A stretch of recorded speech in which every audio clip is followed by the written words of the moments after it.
ultimately, one of the takeouts for me from that experience would be that regardless of how good one part of government is, if you aren't populating the rest of government with the same style and the same kind of commitment, you have uneven development. And I think it's one of the issues that we lived through. It's difficult because, in a cabinet system, all ministers are equal, all directors general are equal. I think it's just in the nature of the beast that it would be like that. But the way in which we could then play that out was to allow for a greater sense of inclusion.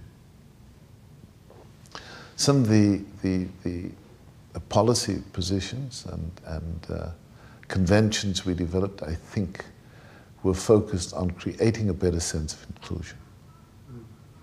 A couple of examples in this regard would be important.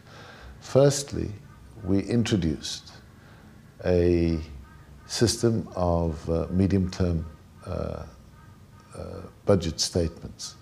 So, sort of around October for a February budget, we would go to Parliament, announce what the trend lines were, both in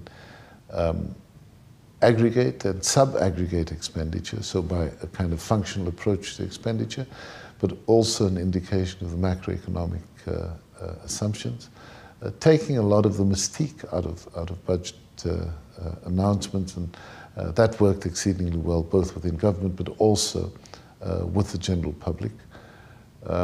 Secondly, I think that we ordered the hearings, medium-term expenditure committee hearings at an officials level.